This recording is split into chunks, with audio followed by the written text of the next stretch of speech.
Hello and welcome to this edition of Connect with the 51st edition of the International Film Festival of India. I'm Rukma, and over the next half hour I'll be taking you through all the major highlights of the day as they happen. Day 6 at IFFI was an action-packed one. As crowds thronged the theatres to watch the screening of various films, masterclasses and in-conversation sessions continued online, with the who's who of the industry participating. Meanwhile, all eyes were on the world premieres of a number of films from across the country and the world. We spoke with some of the directors as well as the cast and crew of various films that are being screened and will be screened over the days to come. So join us on our journey over the next half hour. Mehrunisa, the story of a woman and her aspirations as she recalls them in the twilight of her life. Shot in Lucknow, this Indo-Austrian production is making waves in the festival circuit. The film, directed by Sandeep Kumar, had its world premiere here at IFFI. We caught up with the director and his crew.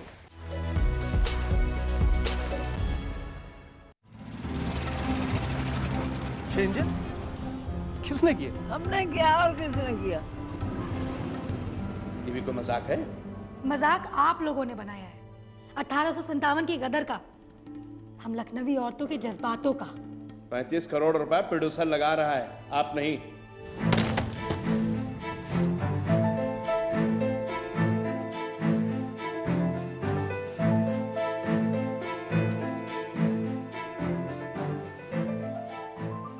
In the middle of 51st International Film Festival, and we are fortunate enough to catch hold of the director Mehrunisa, which is like world premiering in IFFI's 51st edition. Thank you so much speaking to us, Sandeep. What is it all about Mehrunisa? Why did you decide to do it? What inspired you?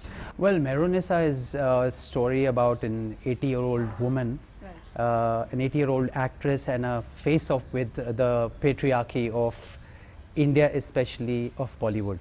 So that is what is the essence of the story, what it's about, and it's also of you know, her daughter and her granddaughter. So there are 3 women in 3 different generations, and how they're facing the patriarchy in this society. So this is what it's all about. Right. Mehrunisa is premiering in IFFI's 51st edition. How do you feel? What are the feelings?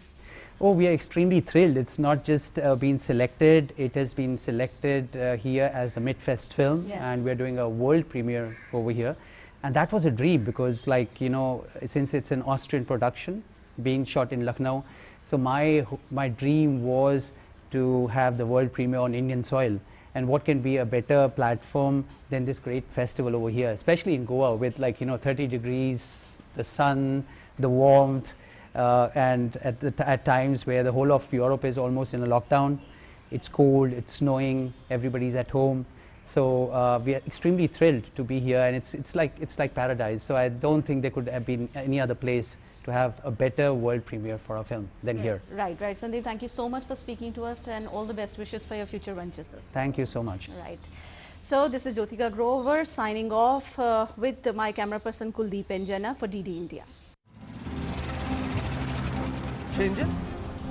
किसने किए? हमने किया और किसने किया? ये भी कोई मजाक है?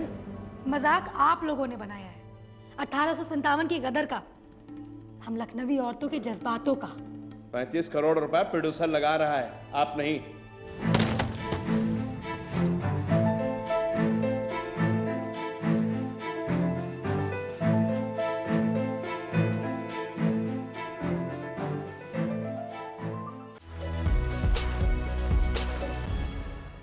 The niche Goan film industry has always found a special place at the International Film Festival of India. This year, it's no different. 2 Goan films in the premiere and the non-premiere section are to be screened at this festival, the 51st edition too. We caught up with the young and upcoming directors, Suyash Kamath and Mangurish Bandotkar. They spoke with us about their life, their experiences of filmmaking and their aspirations. Take a look. Hello and welcome. The 51st edition of the International Film Festival of India is celebrating Goa under two sections, premier and non-premier. Right now, I have with me two up-and-coming directors whose films have been selected for each section. They are Mangresh Bandorkar and Suyash Kamath. Thank you very much, both of you, for joining us here on this show. First of all, coming to you, Mangresh, what are your thoughts at being selected for the section, for the premier section? Um, I would like to thank first of all to the government of Goa for making this section so that new upcoming filmmakers can make really good films and put forward their films in this section. Secondly, I'm watching IFFI for the last 10 years and having that dream watching films and finally getting selected, it's a really it's a dream come true, I could say. A dream come true for Mangresh. What about you, Suyash? What are your thoughts at this moment? I'm extremely elated. Just like said, we've been growing up with the festival. You can say before how you always start by watching films, and then you slowly graduate to making them, and you make that journey as an audience and as a filmmaker at the same time. So seeing your own film at this festival, it's another kind of feeling, and I'm extremely happy to have that feeling. Tell us about your film, Shinvar. Yeah, it's about a man who has some bad past in terms of rain. So his perception is changed by his family, basically his son and his grandfather and his father. So basically I've shown 3 generations, and due to which his full perception changes by the end of the film. It's a very simple film. And how long is it? It's just 12 minutes. Right. Tell us about the people, the background that inspired you. One, of course, was that there's this massive film festival, the oldest in Asia, the largest in Asia, in fact, the most significant, being held right at your doorstep, and you're seeing it year after year. That, of course, is there. But which are the films and the filmmakers who have inspired you the most? Actually, I happened to join filmmaking as a stream very accidentally because I was preparing for engineering, and at that point, this was in 2012, you wouldn't have a lot of examples around you of filmmakers, or Goan section was going to be started, wasn't around. There were few filmmakers who were doing something. So I happened to just get into the course and I shifted to Pune.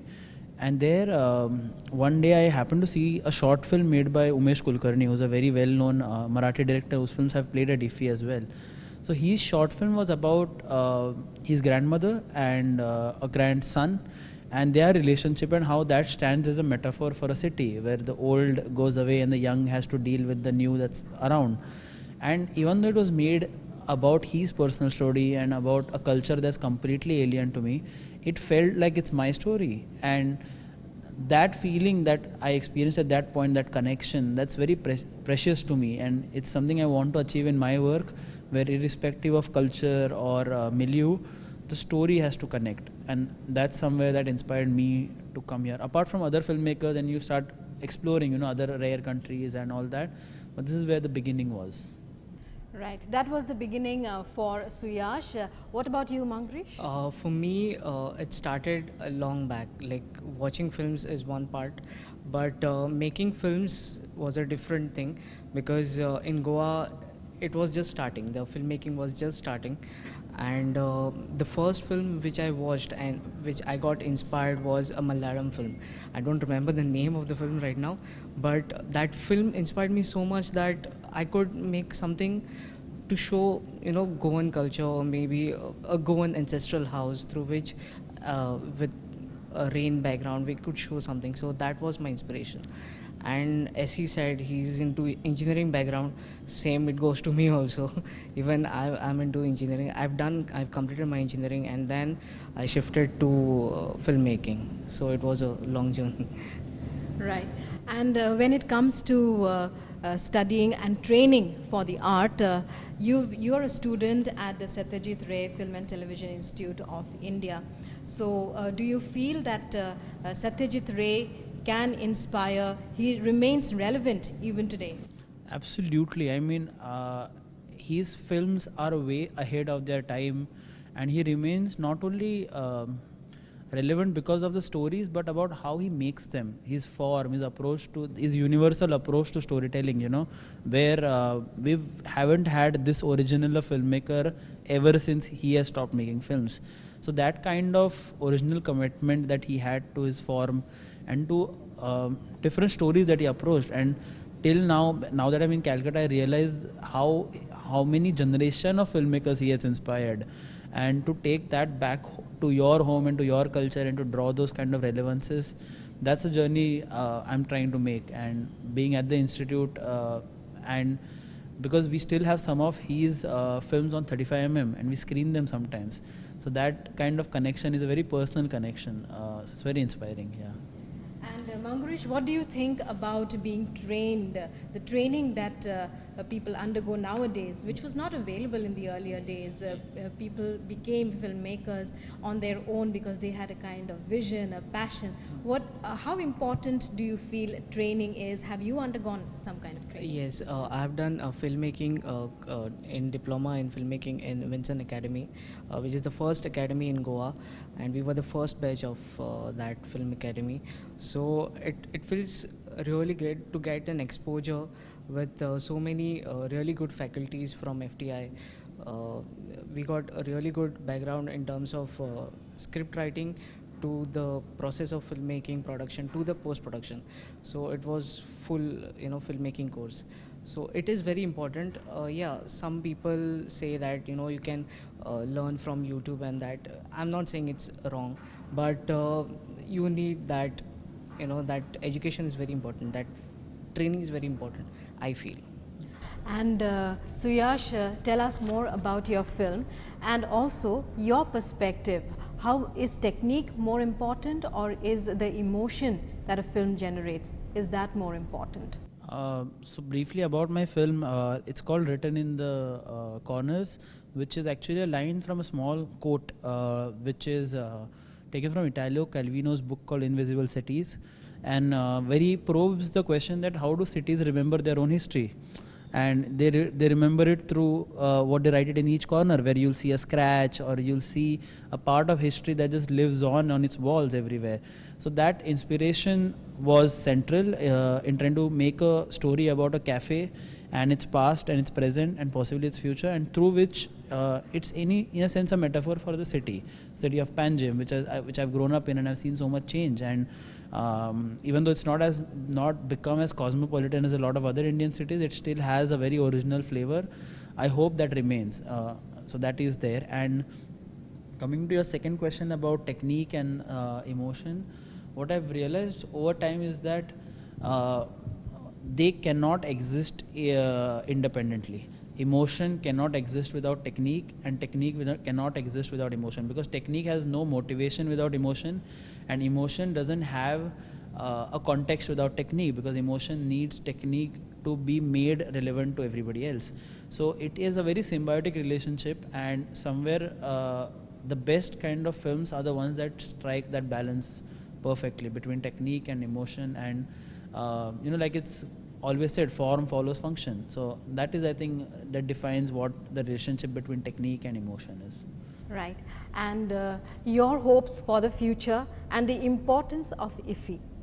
Importance of IFFI is like it's like life without water, I could say, for the filmmakers, because IFFI plays an important role for the audience and of course for the Goans, because it's been now more than 15 years that it's happening in Goa, and as a film enthusiast, we used to just watch films, but after watching films, trying to understand some difficult films, I could say, to making films, dreaming about it and making the film is it's a journey. So I feel IFFI is important.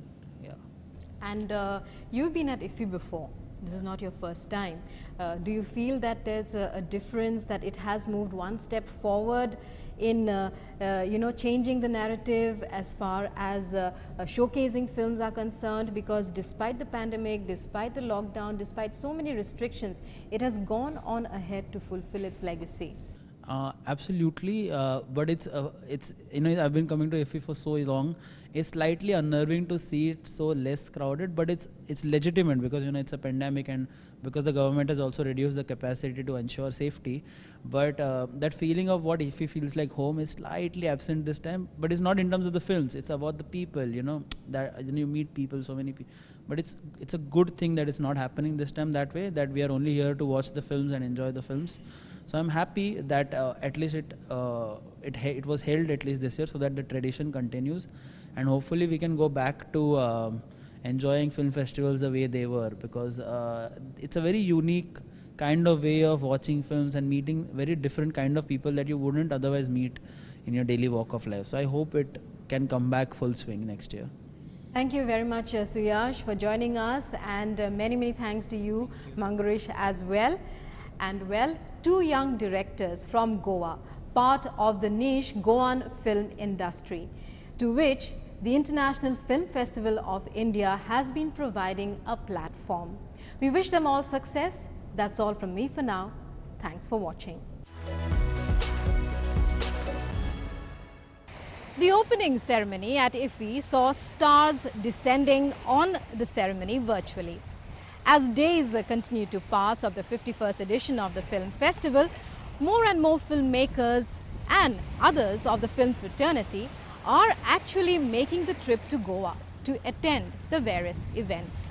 Not just from across the country and neighboring Bangladesh, but even from far off as Brazil. We spoke with director Cristiane Oliveira and lead actress of the film First Death of Joanna, who are here for the world premiere of their film. Hello and welcome. Today I am in conversation with Cristiane Oliveira, director of the film First Death of Joanna, an entry from Brazil in the World Panorama section of the 51st edition of the International Film Festival of India. Let's talk to the director about the vision behind the film, the message it wants to convey, and how she was inspired, also the challenges she faced while making it. Thank you very much, Cristiane, for speaking with DD News. First of all, tell us about the background of the film. How did you conceive the idea? Also, a little bit about what the film is about.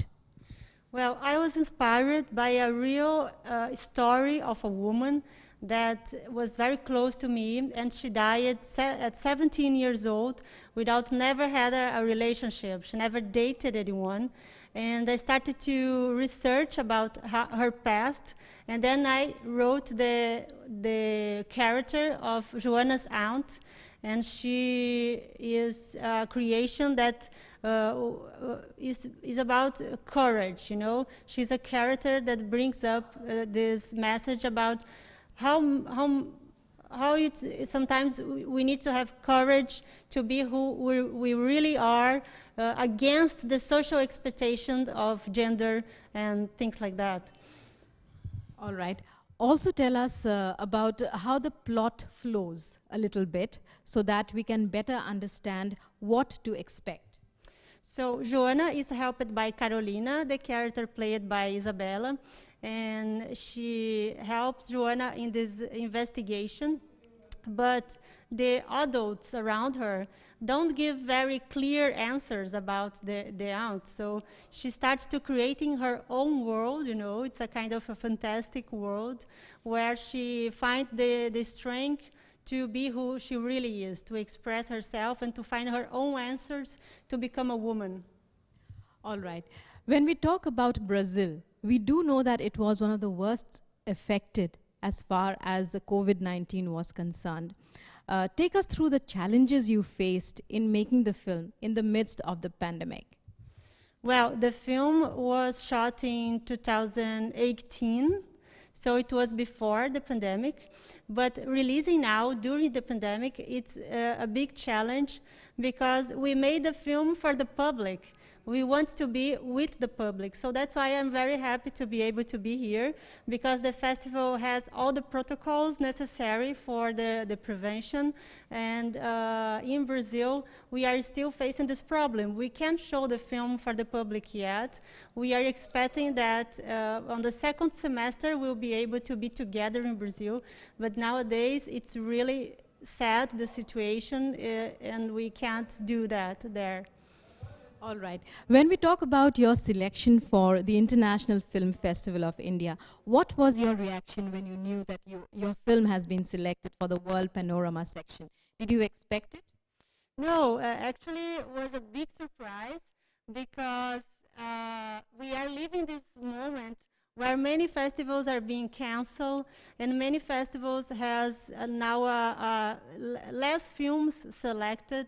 So it's very competitive, you know. It's been really hard this year to release a film. There are many, many good films that are not being seen because of these cancellations of the festivals. So it's an honor. It's an honor to be able to be here and to be selected here and to have the world premiere in India, a country that has a very strong cinema culture. And it's very beautiful to see how you respect cinema, how you respect culture and art. That's what makes a great nation. Right. Well, Christiana, also tell us about other festivals. We do know that you have shown some of your previous films in other festivals. How would you compare the Indian Film Festival with those events that happened before? My first feature had its international premiere at Berlinale, the Berlin Film Festival, in 2017, and it was great. But it was a very cold place, and here we have this very warm climate, but also people are very warm and very welcome. So it's a very different culture for us, and very beautiful culture for us to discover. So I can say that the European festival or the Western festival, they have a landscape that we are more used to. So be able to show our film in a place that it's a bit far for us, you know. I would never believe I will be able to come to India with a film of mine. So it's a great honor. And when you talk about India's cinematic culture, have you ever been able to view any Indian films, see any Indian films? Who are the directors whom you like? Which are the films that you remember the most? Very quickly at this time. I prefer not say names because I will forget many of them, and I know I can't speak properly the way of the name should be said, but there are many Indian screenings in Brazil, like small festivals showing Indian cinema in Brazil. So, and I also used to dance. So I tried for a period to dance Indian dance in Brazil. That's why I love the Bollywood films and also other kind of films from India. And so since very early age, I'm in contact with Indian cinema. Right. And when we talk about the future, the road ahead, much has been said about OTT platforms, you know, that how they could in fact come a time when they may take the place of theaters. Most filmmakers and producers have said no, theaters are there to stay, because watching a film is about a family outing, at least in our country. What about there in Brazil? How popular are OTT platforms, and what do you see as the road ahead for cinema? Well, usually films are made for cinema, and it's a very different experience to be able to be immersed in this content. So it's very different relation with the small screen, and you're being always affected by the distractions of your own house. So I believe it's important because it's very democratic, the OTT platforms. But at the same time, I believe they should come to our country investing on our production also, you know. They should be inside the same regulations as the TV, as the theater. So we need to have a regulation that could be a kind of two-way relationship. We are giving our content to them, but they should invest on our production also. I believe that. So thank you very much, Christiana, for joining us here on DD News and DD India, and for all your inputs. We wish you all the best for your film screening. Well, that's all we have for you in this edition of our series, Connect with the 51st edition of the International Film Festival of India. We'll be back again tomorrow with more details of the moment-by-moment happenings of another action-packed day. Thanks for watching. Goodbye.